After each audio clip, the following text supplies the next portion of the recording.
നമസ്കാരം. കമറുദ്ദീനാണ് കുവൈത്തിൽ നിന്ന്. ഇപ്പൊ FBയിൽ വരാനുള്ള കാരണം എന്റെ വിഷയം മോഹിനിയാട്ടം. അറിയാലോ എല്ലാവർക്കും. കളിച്ചിട്ടുണ്ടാവില്ല, പക്ഷെ പറയുന്നത് കേട്ടിട്ടുണ്ടാവില്ല നമ്മളൊക്കെ. മോഹിനിയാട്ടം എന്ന് പറയുന്നത് സ്ത്രീകൾക്ക് മാത്രമുള്ളതാണ്. ഒരിക്കലും പുരുഷന്മാർക്ക് ഒരിക്കലും കളിക്കാൻ പറ്റില്ല.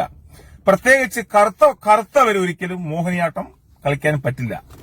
അത് നമുക്ക് അംഗീകരിക്കാൻ പറ്റില്ല എന്നൊക്കെ ഒരു പരട്ട തള്ള ഒരു 1.25 ചാക്ക് പുട്ടിയും ഒരു 10-15 കിലോ വൈറ്റ് സിമെന്റും ശരീരത്തിൽ, അതായത് മുഖത്തടിച്ചിട്ട് ഒരു ചാനലിന് ഏതിനൊരു അഭിമുഖം കൊടുത്തിട്ടുണ്ടായിരുന്നു.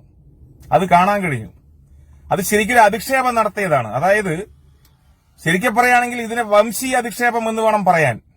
സവർണ ഫാഷിസ്റ്റ് ചിന്താഗതിയുള്ള, മനുഷ്യരെ മനുഷ്യരായി കാണാത്ത, ജാതിയുടെയും മതത്തിന്റെയും വർഗത്തിന്റെയും വർണ്ണത്തിന്റെയും പേരിൽ ആളുകളെ, പാവപ്പെട്ട ആളുകളെ, കറുത്തവരെ, താഴ്ന്നവരെ, പണമില്ലാത്തവരെ, സമൂഹത്തിൽ താഴ്മയോടെ ജീവിക്കുന്നവരെ അകറ്റി നിർത്താൻ ശ്രമിക്കുന്ന, അകറ്റി നിർത്തുന്ന ഈ വളരെ മോശമായ വർഗത്തിൽപ്പെട്ട സവർണ ഫാഷിസ്റ്റ് ചിന്താഗതിയുള്ള ആളുകളാണ് ഇങ്ങനെയൊക്കെ കറുപ്പിന്റെ പേരിലൊക്കെ ഇങ്ങനെ ഈ ഓരോ ആളുകളെ അപമാനിക്കുന്നത്. അത് ഒരിക്കലും അംഗീകരിക്കാൻ കഴിയില്ല.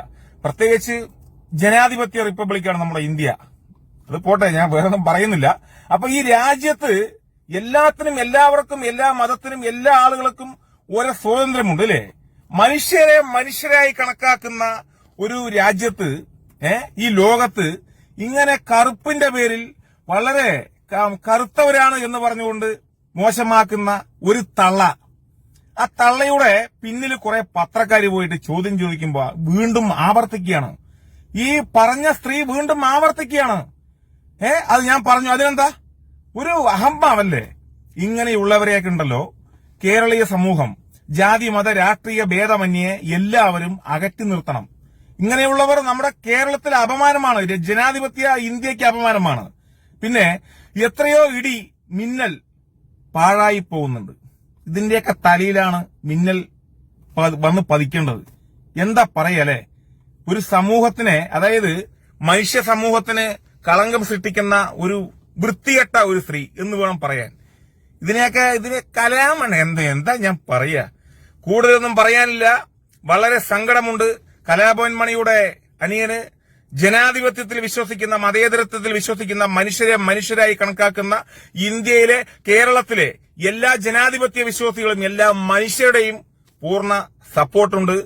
അപ്പോ പരട്ട തള്ളെ, നീ എന്ത് പറഞ്ഞാലും ഇവിടെ ഒന്നും വിലപ്പോവില്ല. ഇവിടെ ജാതിയും മതവും ആചാരങ്ങളും അനുഷ്ഠാനങ്ങളും എല്ലാം വെവ്വേറെയാണെങ്കിലും മനുഷ്യരെല്ലാം ഒന്നാണ് എന്ന് ചിന്തിക്കുന്ന ആളുകളാണ് കേരളത്തിലുള്ളത്. അതുകൊണ്ട് ഈ പരട്ട തള്ളയുടെ പിന്നാലെ ഒരു ചാനലുകാരും ഒരു പത്രക്കാരും പോകരുത്. തള്ളയ്ക്ക് പ്രാന്തളകിയതാണ്. അതിനെ വല്ല അയ്യന്തോളിലോ അല്ലെങ്കിൽ വേറെ വല്ല ഊളംപാറയിലോ എവിടെയെങ്കിലും കൊണ്ട് കിടത്തി ട്രീറ്റ്മെന്റ് ചെയ്ത് അതിനെ സംരക്ഷിക്കണം. അതായത് ട്രീറ്റ്മെന്റ് ചെയ്ത് അതിനെ അസുഖം മാറ്റണം എന്ന് എനിക്ക് പറയാനുള്ളൂ. അപ്പോ ഒരിക്കൽ കൂടി പറയുന്നു, നമ്മുടെ മണിച്ചേട്ടന്റെ അനിയന് പൂർണ്ണ സപ്പോർട്ട്. എന്തു തന്നെയാണെങ്കിലും ഇങ്ങനെ ഇത് സത്യം പറഞ്ഞാൽ വംശീയ അധിക്ഷേപമാണ്. കറുപ്പാണ് എന്ന് പറഞ്ഞു അധിക്ഷേപിച്ചു. ആ കറുപ്പിന്റെ പിന്നിൽ വലിയൊരു അജണ്ടയുണ്ട്. കേരളീയ സമൂഹം, ജനാധിപത്യ വിശ്വാസികൾ, പ്രബുദ്ധരാണ് മലയാളികൾ ചിന്തിക്കണം.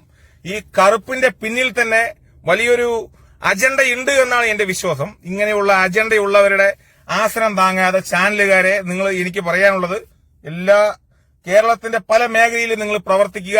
ഇങ്ങനെയുള്ളവരെ അകറ്റി നിർത്തുക. ഇങ്ങനെയുള്ളവരെ ചാനൽ ചർച്ചയിലോ ചാനലിലോ ഒന്നും വിളിക്കാതെ, ഇവരുടെ പിന്നിൽ പോവാതെ നന്മയ്ക്ക് വേണ്ടി മാത്രം പ്രവർത്തിക്കുക എന്ന് മാത്രം പറഞ്ഞുകൊണ്ട് കലാഭവൻ മണിയുടെ അനിയന് പൂർണ്ണ സപ്പോർട്ട്.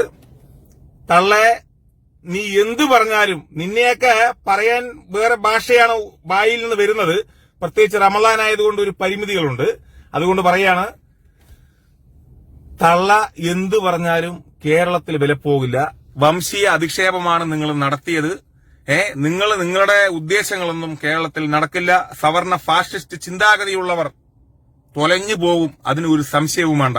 മനുഷ്യരെ മനുഷ്യരായി കണക്കാക്കുന്ന, മനുഷ്യരുടെ നിറമോ ജാതിയോ മതമോ സമ്പത്തോ ഒന്നും നോക്കാതെ മനുഷ്യരായി കണക്കാക്കുന്ന മലയാളികൾ ഈ തള്ളയെ ഒരിക്കലും സപ്പോർട്ട് ചെയ്യില്ല.